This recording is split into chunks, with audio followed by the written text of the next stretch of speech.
gotta look at the wrong sentence. And if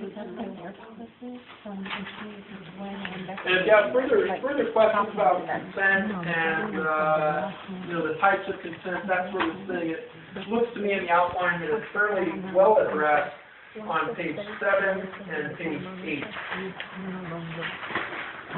And then those little mini snapshots, it looks to me like they pretty much deal with that.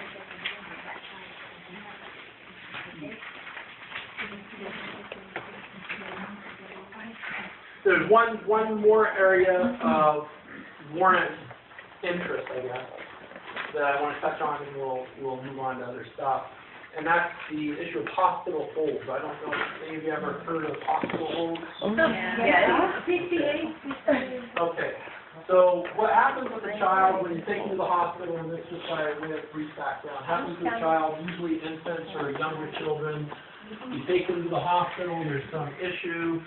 Somebody at the hospital, perhaps the hospital social worker, the public health nurse, or maybe the pediatrician or doctor, expresses some concern that there may be some abuse or something in the home, or that the injuries suffered by the child just don't look accidental. They may call a social worker, county social worker, and the county social worker will instruct them to put a hospital hold on the child. What that means is do not let the parent leave with the child until we're able to do a full investigation, get a court order, or whatever. Hospital holds, for purposes of your analysis here and your cause of action, hospital holds are going to be treated as a warrantless removal. So remember, any time that the government restricts your ability to do something with your child without getting a court order or a warrant, you're going to do the analysis on it under the 14th, as a parent, under the 14th Amendment warrant requirements. If you have a child and represented, they'll also do the same analysis, but it will be under the 4th Amendment. And just so that you're clear, when depending on what position we're in, whether we're a parent or a child, and we're looking at a warrant claim, or a claim based on a warrant or lack of warrant, where the analysis is going to be the same. The case you're going to want to look at for that is Wallace versus Spencer, and essentially what the Ninth Circuit, again, tells us there is that in that type of situation, where we're a parent and the child was removed based on a fraudulent warrant or without a warrant, we're going to do the same analysis to determine the parent's rights as we would if we were standing in the shoes of the child. All right?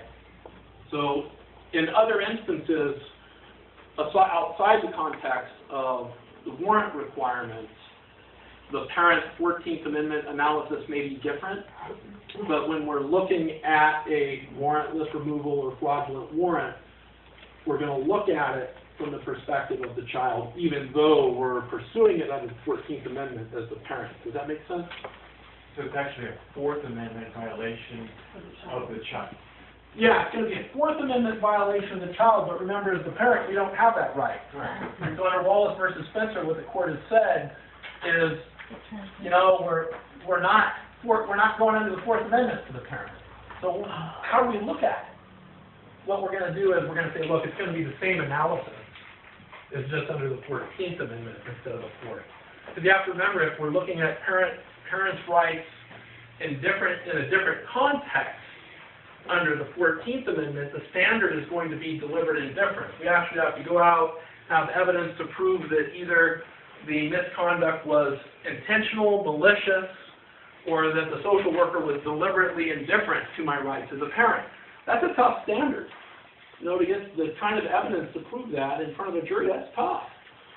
Under the 4th Amendment analysis, all we're looking at is whether or not the conduct was unwarranted.